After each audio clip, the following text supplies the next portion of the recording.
Hello, everybody. Today's discussion is going to be about Amtrak's Heartland Flyer. Now, the title, of course, already has you situated as to what we're going to get into. The Heartland Flyer has been jointly funded between Texas and Oklahoma for a few decades now, and it's been pretty popular. Now, some folks will debate whether it's been so popular that it requires additional cars on the consist, as it is only a handful of cars long, sometimes only a couple, or if Amtrak isn't able to provide additional cars. That's another topic. What is important to know is how the Heartland Flyer came about, that's lasted this long, and how you have two states that don't really want to fund it. How Oklahoma, past couple of years now, has been funding the whole amount as Texas gave up. And that has now led Oklahoma to not want to fund it. And there's a group in north central Texas that kind of hopped at the last minute here, past couple months, with stopgate funding. We were supposed to see the last Heartland Flyer again, just months ago, and this stopgate funding came in, so it's been pushed out about a year. But a year's not a lot of time. We've seen how quickly routes can get cut and how it takes decades and all sorts of fighting to try even get a serious conversation started about restoring them. Once it stops, in just a few weeks, good luck working with the freight roads. Good luck getting the political and financial support. Once the train stops coming, it probably is going to come again. Look at Amtrak's starting route map through the 1980s. Look at all those western routes that were cut between Salt Lake City and up to Spokane and Portland, Washington, or again, Salt Lake City down through Vegas to LA. And I had Brightline West building that out. Amtrak sacrificed that cow so that they could try their through running and get the equipment to where they could have those Amtrak Express cars on the head end to make some extra cash. Topic for another time. But for Heartland Flyer, I think people are missing the mark. You have the first group that are saying, well, yes, we need to save the route because once it's gone, it's probably not coming back. Fully agree. Keep it as it is. But what are you willing to do to keep it? Because what often happens is the whole cutting your nose to spite your face. We're going to save this. Okay, well, then we're going to cut this other transit funding over here. Someone ends up losing. The next group will say, well, not only do we want to save the Heartland Flyer, it should be expanded up to Newton, Kansas and connected to Southwest Chief because then you have a transfer point. Okay, well, looking at that schedule, it's right around 2 in the morning. Now, Newton, Kansas, by all accounts, looking at folks asking questions about driving up to Newton or down, through Oklahoma and through Kansas City, leaving their car. Is it safe? How long am I wait? Is there an agent? There's a waiting area. Looking through that in the scheduling, it would seem that yes, it's a safe place. Leave your car for up to 2 weeks. Newton, Kansas is a nice, small, quiet town. That's what I would expect. It's great to hear, though, folks in their personal experiences answering other Redditors, and where we can quickly pull this right up, as I did moments ago, and have that feedback. Right? It's really good if you go, I need a review. I have this stupid question. Throw your spaghetti at the Reddit wall, and somebody will give you, maybe not be good, maybe not what you're looking for, but they will give you a review. They will give you their unvarnished opinion or facts on the matter. So we have one group wants to save the Heartland Flyer as it is. The second group wants to expand to Newton, Kansas, which that'd be good. But at what time is the Heartland Flyer going to arrive in Newton, and how long are you going to have to wait for that transfer to the Heartland Flyer? Sorry, Southwest Chief. How long are you going to wait up there? Is anything open, or do you better bring a box lunch? Yeah, it's open for quite a few hours. I don't think that's a problem. You're gonna have a restroom. I see has accessible restrooms. You have a few seats inside. You have an agent. Good. Let's make better use of them, right? Utilize the assets, Amtrak. But I'm not seeing many. There are some. I'm not seeing many folks see. Let's push it to Kansas City or even Chicago. Chicago might be too much. Don't make a bridge too far for funding and support, right? We've seen how Illinois doesn't want to fund anything. We saw with the was it Hoosier State and Iowa Pacific, that whole debacle several years back, right? But Kansas City, the state of Missouri has been, I'm not saying great like North Carolina or Virginia, but they have really warmed up to passenger rail. You look at what they have north south on the east side of the state. You look at what they have through Kansas City, the money they put into KCU. And of course, you have an IMAX theater, regular theater, science museum. They've gutted that thing and put other stuff in, but they've made it a landmark of their city. They didn't demolish it. They got rid of the Road Express Agency portion, put a parking garage in, but the station itself has not been too badly bastardized. And as a note, if you ever have the chance, if you're in Kansas City or in the area, road trip, take an Amtrak, please go to Kansas City Union Station for the holidays, specifically through December. That main hall, I don't know, is like 5 stories tall. I forgot to bring my measuring tape, but they fit the biggest gosh darn tree in there.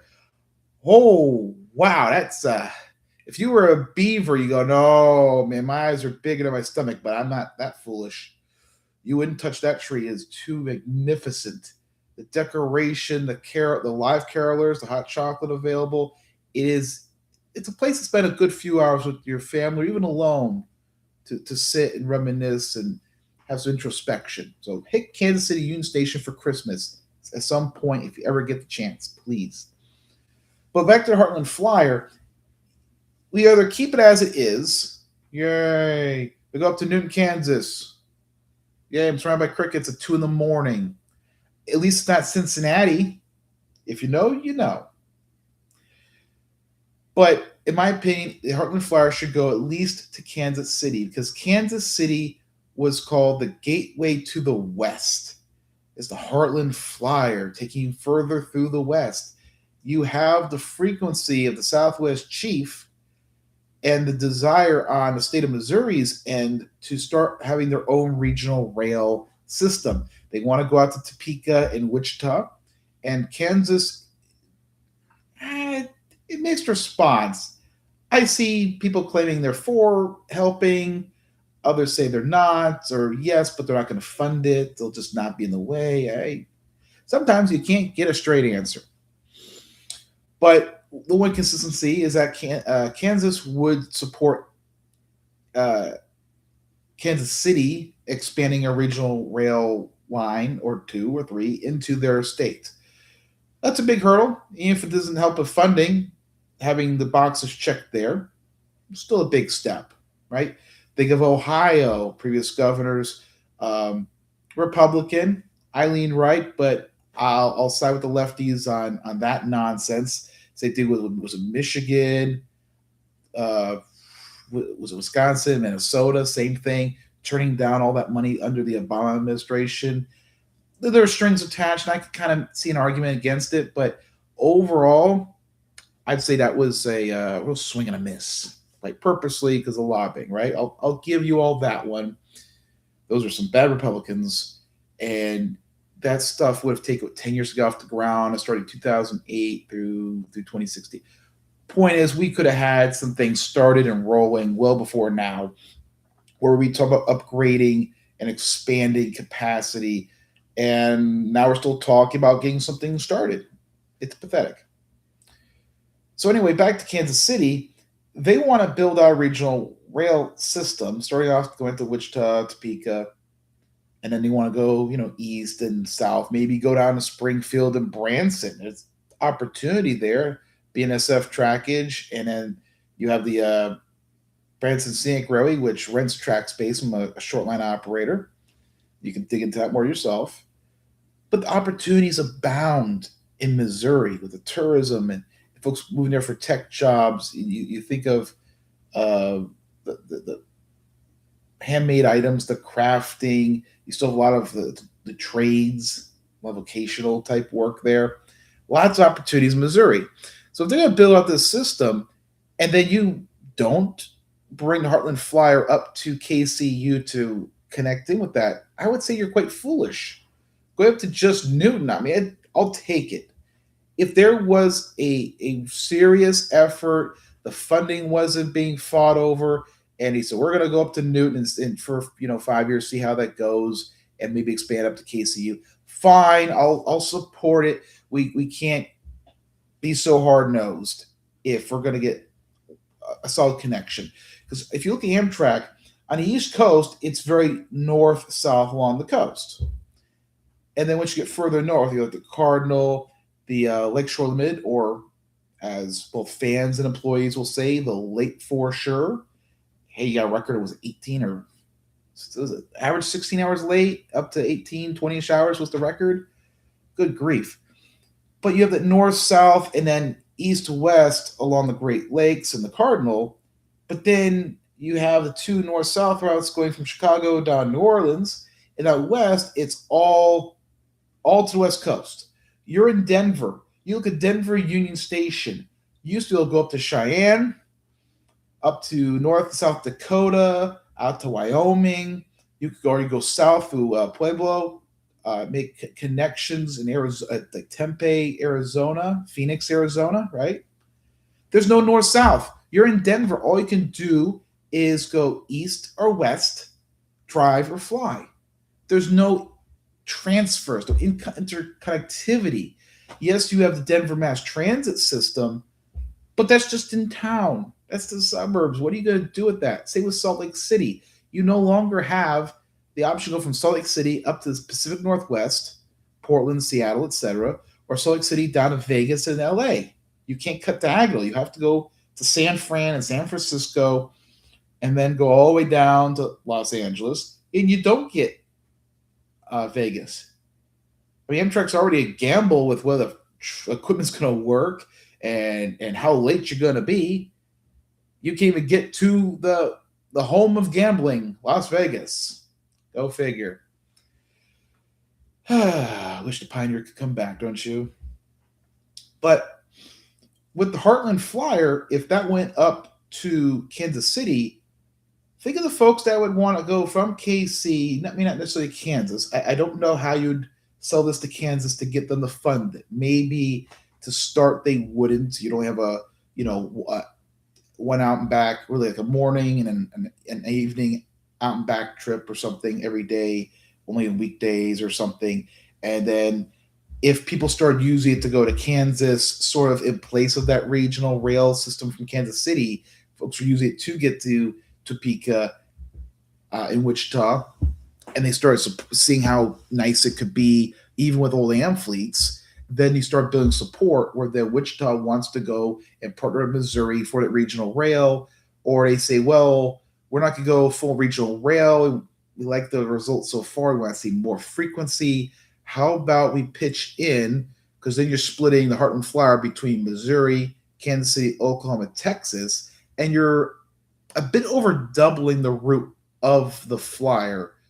So you have to figure out the equipment, right? It's always about the equipment shortages. But if you can figure that out and you go from 2 states that don't want to fund it to now there's 4 participants, and you go, well, we're doubling the route, but we're also doubling the number of participants.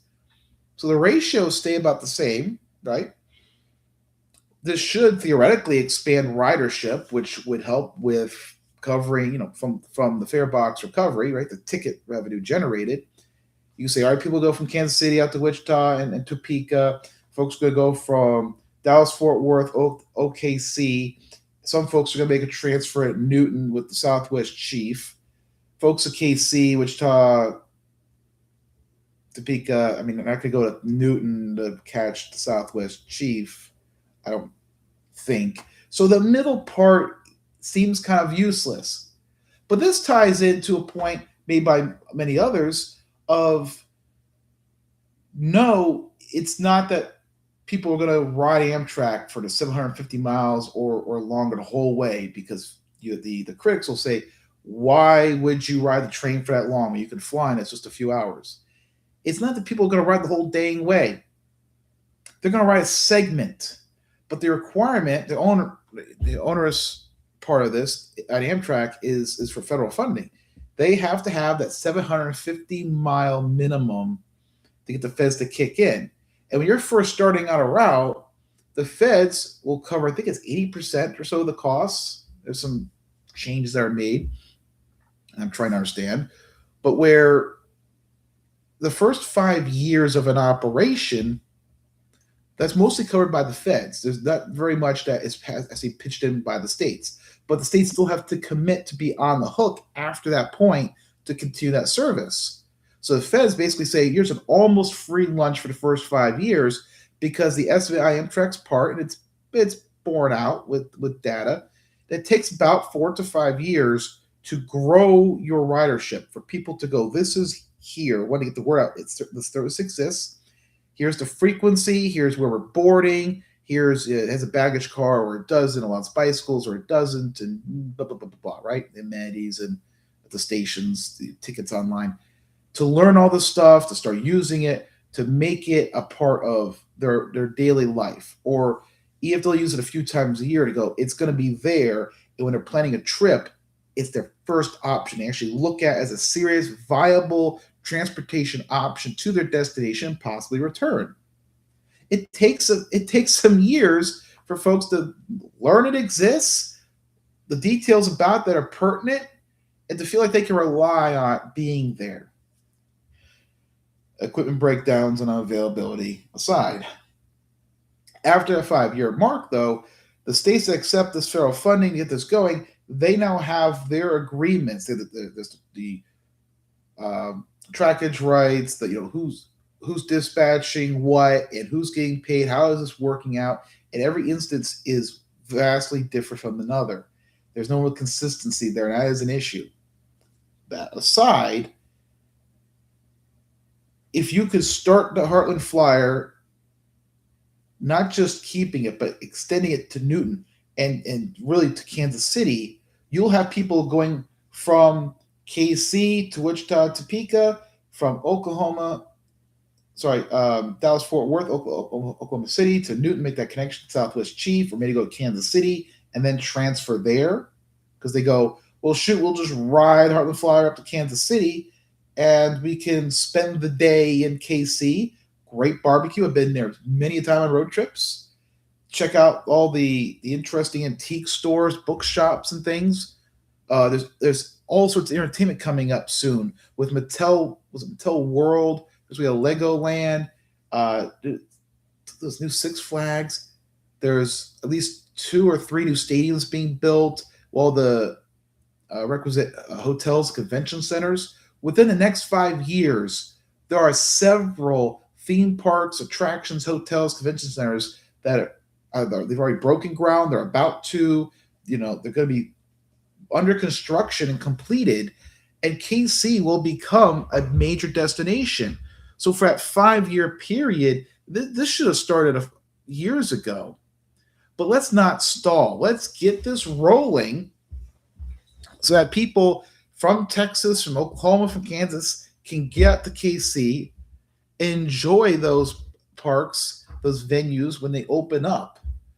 So that gives Kansas City, the city in particular, and the state of Missouri, another incentive to really to help fund this, to get the frequency up on it, and build out that regional rail to bring people from neighboring Kansas in. So you get all the tourism dollars, right? You got to sell it to them. You can't just say riding the train is greener and it's more efficient and less. You have to go, we're going to bring in tourists so you can suck them dry. Make the financial case. If folks want to go on about politicians being greedy, corrupt, etc., then learn how to speak their language. It may not be ideal, but you got to work with what you've got. Can we agree on that much, everybody? So let's not focus on saving the Heartland Flyer as it is, of only going to Newton. Let's get to Kansas City. And who knows, maybe someday get to Chicago. But I believe Kansas City is the perfect place to put a pin in that route and use that not just to save itself and to allow a transfer point north south in the Amtrak network, but to also help bolster the case for regional rail. Because when you go up through Wichita to go to Newton, Kansas, and then you go through Topeka to get to KC, now you have actual hard data, not just these stupid feasibility studies. You'll have hard data for 5+ years to go to KC, Kansas, to go to Kansas City, to go to the state of Missouri, Missouri, it's actually the correct way, and get that funding. So think like a dirty, greedy politician, learn how to speak tax money they can use and abuse, because ultimately it will still benefit you, the citizen, you, the taxpayer, your family, your friends, the tourists from across the country and the world coming in. Because all that stuff being built in Kansas City, things coming to Texas at the other end, have great potential to bring in a lot of money that you can soak, and then you can lay it down like plaster cloth and let it harden on a mall train layout. I.e., you take the tourist money and you use it to improve your local facility, your infrastructure, and anything else you really want to do to improve your community. Amtrak served community. You've seen the sign, right? Nice round sign, and Amtrak served community. So help Amtrak serve your community and think big, manageable, but big.